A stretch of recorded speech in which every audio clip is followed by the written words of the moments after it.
Hello guys, this is Anna. Railway NDPC 10 plus 2 level notification 2024. Railway recently വളരെയധികം notification release ചെയ്തു. ഇപ്പോൾ റീസെൻ്റായിട്ട് വന്നത് NDPCയുടെ 2 പോസ്റ്റുകളാണ്. ഒന്ന് ഗ്രാജുവേറ്റ് ലെവലും ഒന്ന് 10+2 ലെവലും.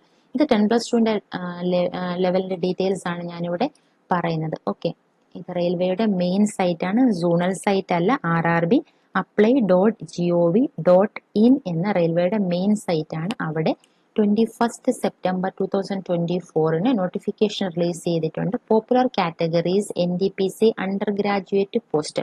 ഇതിന് നിങ്ങൾ ക്ലിക്ക് ചെയ്യുകയാണെങ്കിൽ നിങ്ങൾക്ക് നോട്ടിഫിക്കേഷൻ ഇവിടെ കാണാൻ കഴിയും. ഓക്കെ, നമുക്കൊരു പെട്ടെന്നൊന്ന് നോക്കിയിട്ട് പോകാം. ഇതിൻ്റെ ബേസിക് ക്വാളിഫിക്കേഷൻ എന്തൊക്കെയാണ്, ബേസിക് കാര്യങ്ങൾ അറിഞ്ഞു കഴിയും നമുക്ക് അപ്ലൈ ചെയ്യാൻ പറ്റുമോ ഇല്ലയോ എന്ന് നോക്കിയിട്ട് മുമ്പോട്ടുള്ള കാര്യങ്ങൾ നോക്കിയാൽ മതിയല്ലോ. ഓക്കെ, ആപ്ലിക്കേഷൻ സ്റ്റാർട്ടായി കഴിഞ്ഞു. കഴിഞ്ഞ മാസം 21-ാം തീയതി, 20 ഒക്ടോബർ ലാസ്റ്റ് ഡേറ്റ് ആണ്.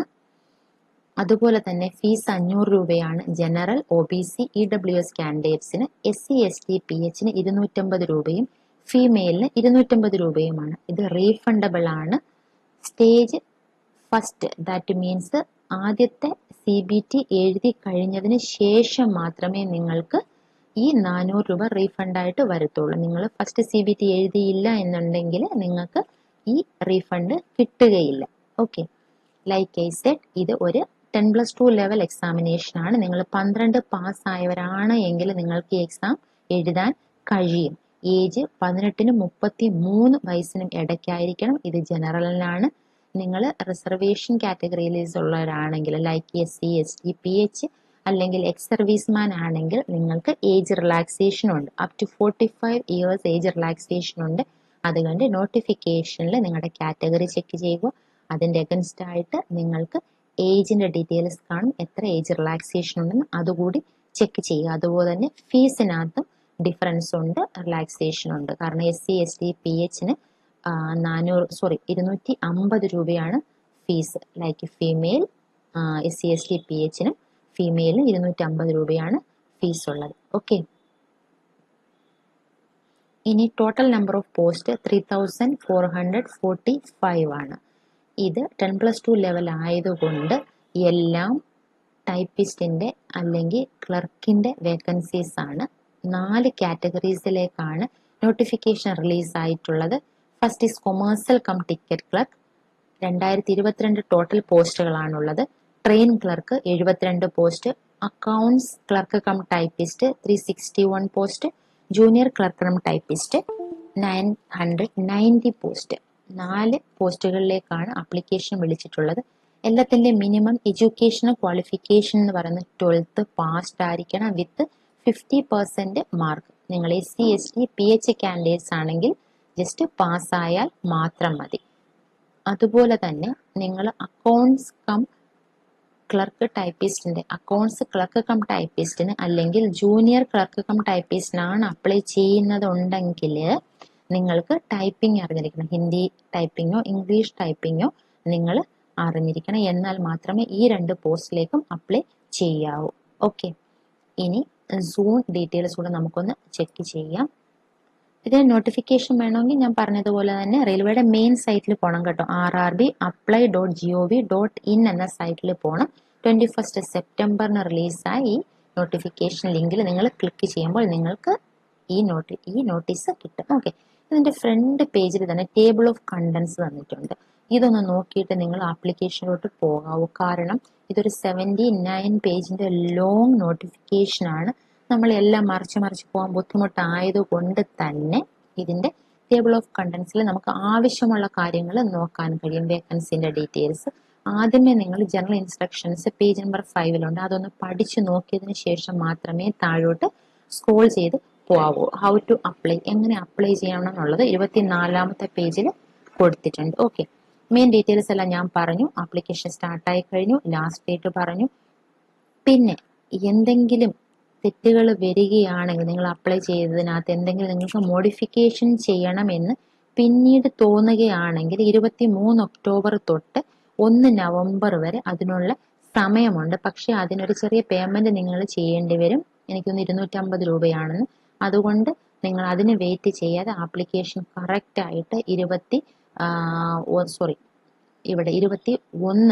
ഒക്ടോബർ വരെയാണ് സമയം. അതിനിടയ്ക്ക് നിങ്ങൾ കറക്റ്റായിട്ട് തന്നെ ഈ ഫോം ഫില്ല് ചെയ്യണം. 20 ഒക്ടോബറാണ് ലാസ്റ്റ് ഡേറ്റ്. ഫീസ് അടയ്ക്കാനുള്ള ഡേറ്റ് ആണ് 21 ഒക്ടോബർ കേട്ടോ. 21 ഒക്ടോബർ തൊട്ട് 22 ഒക്ടോബർ വരെ ഫീസ് ഈ സമയത്ത് അടയ്ക്കാൻ പറ്റില്ലെങ്കിൽ നിങ്ങൾക്ക് അടയ്ക്കാവുന്നതാണ്. ഇതിനൊന്നും വെയിറ്റ് ചെയ്യേണ്ട, നിങ്ങൾ അപ്ലൈ ചെയ്യുമല്ലോ അപ്പം തന്നെ ഫീസ് അങ്ങ് അടച്ചു പോകണം കേട്ടോ. അല്ലെങ്കിൽ പിന്നെ ലാസ്റ്റ് മൊമെന്റിൽ ലിങ്ക് ഒന്നും ഇതിൻ്റെ ഒന്നും വർക്ക് ആവത്തില്ല. എല്ലാ പ്രാവശ്യവും അത് ബുദ്ധിമുട്ടാണ്, നമുക്ക് എക്സ്റ്റെൻഡ് ചെയ്തും കിട്ടത്തില്ല. പിന്നെ നമ്മൾ മോഡിഫിക്കേഷൻ ചെയ്യാനൊക്കെ നിൽക്കുമ്പോഴത്തേക്ക് നമുക്ക് ഇരട്ടി സമയം വേസ്റ്റാണ്, ഫീസും പൈസയും വേസ്റ്റാണ്. അതുകൊണ്ട് നിങ്ങൾ അതിനൊന്നും നിൽക്കാതെ തന്നെ ലാസ്റ്റ് ഡേറ്റ് മുമ്പ് തന്നെ എല്ലാം ഫില്ല് ചെയ്ത് ക്ലോസ് ചെയ്യുക. ഓക്കെ, ഇനി താഴോട്ട് നോക്കുകയാണെങ്കിൽ ലൈക്ക് ഐ സെഡ് പോസ്റ്റിന്റെ ഡീറ്റെയിൽസ് തന്നിട്ടുണ്ട്. ഇവിടെ 4 പോസ്റ്റുകളിലേക്കാണ് ഒരു ആപ്ലിക്കേഷൻ വിളിച്ചേക്കുന്നത്. ഡീറ്റെയിൽസ് ഇവിടെ തന്നിട്ടുണ്ട്, ഏജ് തന്നിട്ടുണ്ട്, എത്ര വേക്കൻസീസ് ഉണ്ടെന്ന് പറഞ്ഞിട്ടുണ്ട്, പേ സ്കെയിൽ തന്നിട്ടുണ്ട്, ലെവൽ ഇവിടെ തന്നിട്ടുണ്ട് 3, 2, 2. ഇതെല്ലാം 2 ലെവൽ പോസ്റ്റും 3 ലെവൽ പോസ്റ്റാണ് ആദ്യത്തേത്. ഇനി അതുകൂടാതെ നമ്മുടെ ട്രിവാൻഡ്രം സോണിൽ എനിക്ക് തോന്നുന്നു 1, 2, 3 പോസ്റ്റുകൾ മാത്രമേ ഉള്ളൂ. സെക്കൻഡ് വൺ ഇല്ലെന്നാണ് തോന്നുന്നത്. താഴോട്ട് നമുക്കൊന്ന് ചെക്ക് ചെയ്ത് പോവാം. ഓക്കെ, ഇനി ഇൻസ്ട്രക്ഷൻ ഇവിടെ തന്നിട്ടുണ്ട്. ടേബിൾ ഓഫ് കണ്ടൻസിൽ പറഞ്ഞതുപോലെ നമുക്ക് ആവശ്യമുള്ള കാര്യങ്ങൾ ഓരോ പേജ്, ഏത് പേജിലാണ് തന്നേക്കുന്നത് അതിനനുസരിച്ച് പേജ് വൈസ് നോക്കി പോവുക. ഓക്കെ, നെഗറ്റീവ് മാർക്കിംഗ് ഉണ്ട് ഇതിനായിട്ട്. എക്സാമിനായിട്ട് 2 CBT ആണുള്ളത്. ഫസ്റ്റ് സ്റ്റേജും സെക്കൻഡ് സ്റ്റേജുമാണുള്ളത്. ഫസ്റ്റ് സ്റ്റേജ് കംപ്ലീറ്റ് ചെയ്തെങ്കിൽ മാത്രമേ നിങ്ങൾക്ക് ആ ഫീസ് റീഫണ്ടബിൾ ആയിട്ട് കിട്ടത്തുള്ളൂ. ഓക്കെ, നെഗറ്റീവ് മാർക്കിംഗ് ഉണ്ട് ഇതിനകത്ത്. ഇനി ജനറൽ ഇൻസ്ട്രക്ഷൻസ് ആദ്യം നന്നായിട്ടൊന്ന് പഠിച്ചു പോകുക. അതിനുശേഷം മാത്രമേ നിങ്ങൾ താഴോട്ട് സ്ക്രോൾ ചെയ്ത് പോകാത്തുള്ളൂ കേട്ടോ. ഇനി വേക്കൻസി ഡീറ്റെയിൽസ്.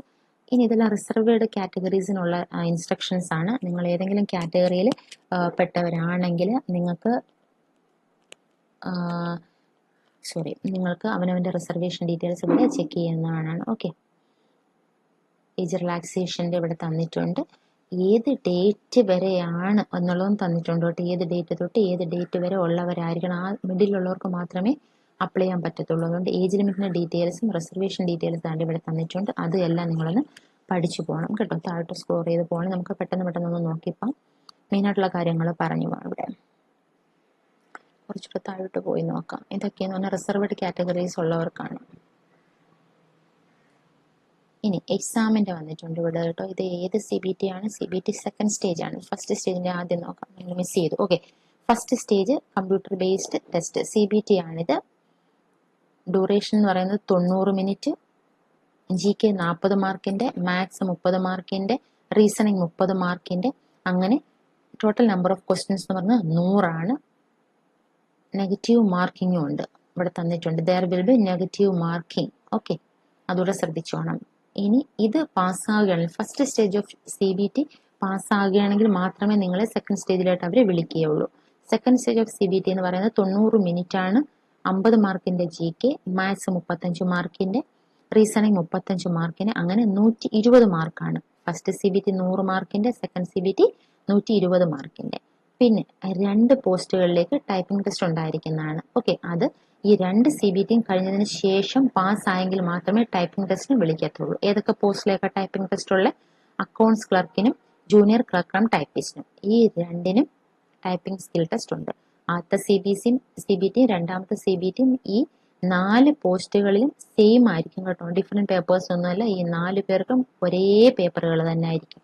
അത് കഴിഞ്ഞ് ഈ ഫസ്റ്റും ഈ 4th പോസ്റ്റുകളിലുള്ളവർക്ക് ഈ CBT കഴിഞ്ഞ് പാസ്സാവുകയാണെങ്കിൽ നിങ്ങൾക്ക് ഷോർട്ട് ലിസ്റ്റിലേക്ക് വരുന്നതായിരിക്കും. But account clerk, junior clerk typist നിങ്ങൾ അപ്ലൈ ചെയ്യുകയാണെങ്കിൽ ഈ 2 സ്റ്റേജുകളും പാസ്സായതിനു ശേഷം ടൈപ്പിംഗ് ടെസ്റ്റും പാസ്സായെങ്കിൽ മാത്രമേ നിങ്ങൾക്ക് ഷോർട്ട് ലിസ്റ്റിലോട്ട് കയറാൻ പറ്റത്തുള്ളൂ. ഓക്കെ, എങ്ങനെയാണ് അപ്ലൈ ചെയ്യുക ഡീറ്റെയിൽസ് ഇവിടെ പഠിച്ചു നോക്കണം. ബാക്കിയെല്ലാം ബേസിക് കാര്യങ്ങൾ നമ്മൾ പറഞ്ഞതാണ്, വലിയ ഇമ്പോർട്ടൻസ് അല്ല, എന്നാലും ഒന്ന് നിങ്ങൾ പഠിച്ചു പോകണം ഇത് കേട്ടോ. ഓരോ ഷോർട്ട് ടേംസിൻ്റെ കാര്യങ്ങൾ ഇവിടെ പറഞ്ഞിട്ടുണ്ട്. ഇനി അനക്ഷരൊക്കെ ആവശ്യമുള്ള കാര്യങ്ങൾ SC കാൻഡിഡേറ്റ്സ് ആണെങ്കിൽ ഒന്ന് നോക്കി പോകണം. ഇനി നിങ്ങൾ 76th പേജിൽ പോവുകയാണെങ്കിൽ താഴോട്ട് ഡീറ്റെയിൽസ് ചെക്ക് ചെയ്ത് പോവുക. 76th പേജിൽ നമുക്ക് നോക്കാം. ഇവിടെ സോണൽ വൈസ് ഡീറ്റെയിൽസ് ആണ് തന്നേക്കുന്നത്. അതുകൊണ്ടാണ് ഞാൻ പറഞ്ഞത് ഈ ഭോപ്പാൽ സോണുകളെല്ലാം നിങ്ങൾ കറക്റ്റായിട്ട് നോക്കി പോകണം. നമുക്ക് ട്രിവാൻഡ്രം സോണിൽ എത്ര വേക്കൻസീസ് ഉണ്ടെന്ന് നമുക്കൊന്ന് ചെക്ക് ചെയ്ത് നോക്കാം. ട്രിവാൻഡ്രം സോണും ഗോരഖ്പൂറാണ്. ഗോരഖ്പൂർ എന്ന് കയറി അപ്ലൈ ചെയ്യരുത് കേട്ടോ. ഹൈലി കോമ്പറ്റീഷൻ ഉള്ള സ്ഥലമാണ് ഗോരഖ്പൂർ. നമ്പർ ഓഫ് വേക്കൻസീസ് അവിടെ കൂടുതലായിരിക്കും. അതുപോലെ തന്നെ അവിടെ കോമ്പറ്റീഷൻ ഏറ്റവും കൂടുതലുള്ള സ്ഥലമാണ്, ഹൈ കട്ട് ഓഫ് വരുന്ന ഒരു സ്ഥലമാണ് പട്ന, ഗോരഖ്പൂർ ഒക്കെ എന്ന് പറയുന്നത്, ബീഹാറൊക്കെ എന്ന് പറഞ്ഞിട്ടുണ്ടെങ്കിൽ ഹൈ കട്ട് ഓഫിൽ വരുന്ന സ്ഥലങ്ങളാണ്. ഇതാണ്ട് 76 പേജിൽ പോവുകയാണെങ്കിൽ RRB ട്രിവാൻഡ്രം, ഇവിടെ നമുക്ക് 3 പോസ്റ്റുകൾ മാത്രമേ ഉള്ളൂ. 3 പോസ്റ്റുകളിൽ എത്ര വേക്കൻസീസ് ആണുള്ളത്? 3445 വേക്കൻസീസ് ആണ് ടോട്ടൽ ഉള്ളത്. ഓക്കെ, ഇനി ജനറലിന് എത്രയാണ്, SC ST OBC EWSന് എത്ര പോസ്റ്റുകളാണ് ഇവിടെ ഉള്ളതെന്ന് തന്നിട്ടുണ്ട്. അതുകൊണ്ട് ട്രിവാൻഡ്രം സൂൺ അല്ലെ ചെന്നൈ സൂൺ നോക്കിയിട്ട് അപ്ലൈ ചെയ്യുക. RRB കറക്റ്റ് നോക്കി പഠിച്ചതിന് ശേഷം അപ്ലൈ ചെയ്യണം. വേക്കൻസികൾ കൂടുതലാണെന്ന് വെച്ചിട്ട് നോർത്തിലെ സൂണൊന്നും അപ്ലൈ ചെയ്യരുത്. ഹൈ കോമ്പറ്റീഷൻ ഉള്ള ഏരിയ ആണ്. Okay, thank you guys, bye bye.